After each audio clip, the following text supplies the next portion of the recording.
France, a country rich in culture and history, has played a central role in shaping the modern world.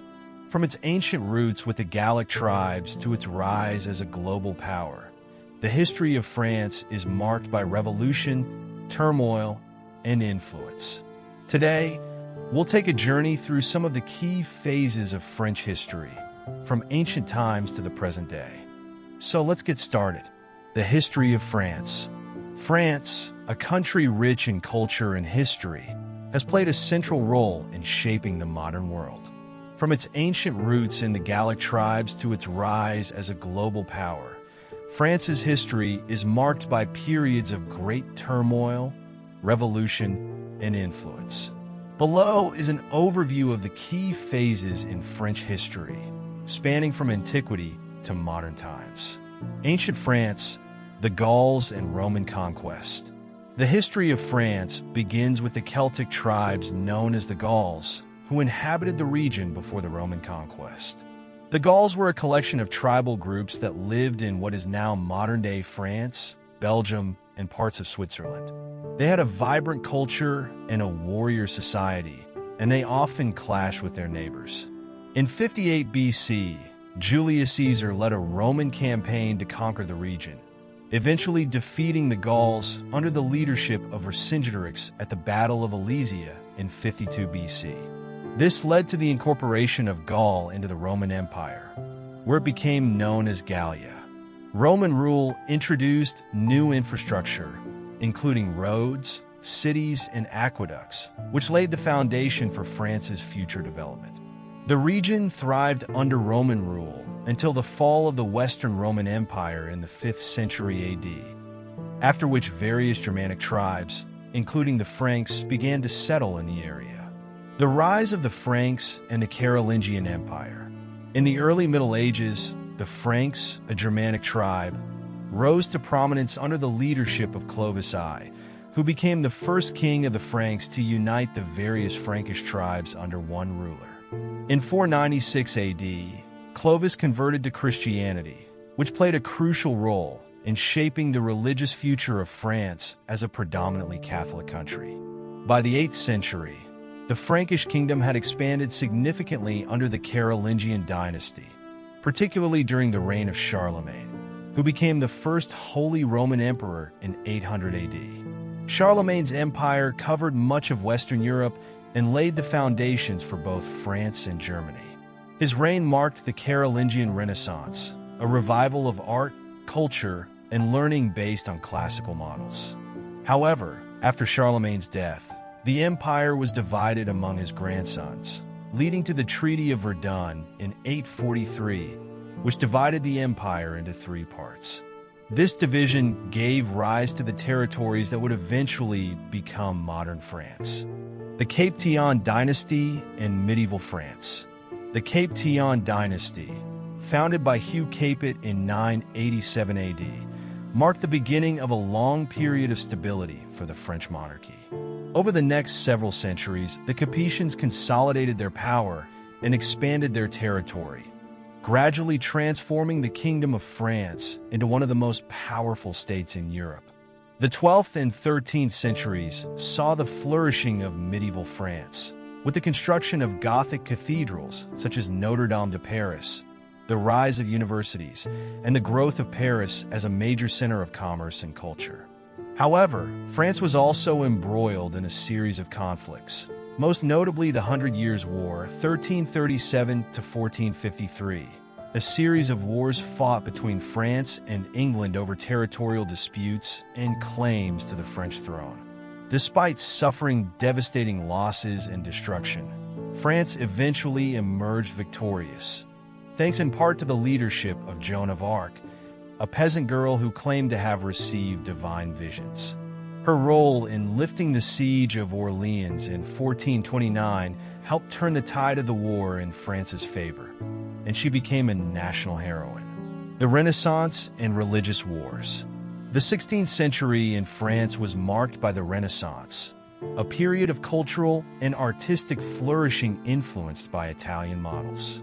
French monarchs, such as Francis I, became patrons of the arts, and the French language began to take on a more prominent role in European diplomacy and literature.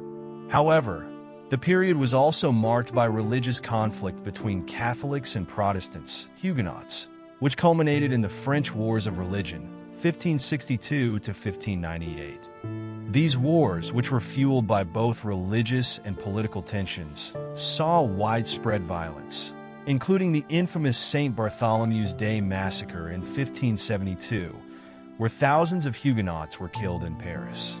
The wars finally ended with the Edict of Nantes in 1598, issued by King Henry IV, which granted limited religious freedom to the Huguenots and restored peace to the kingdom.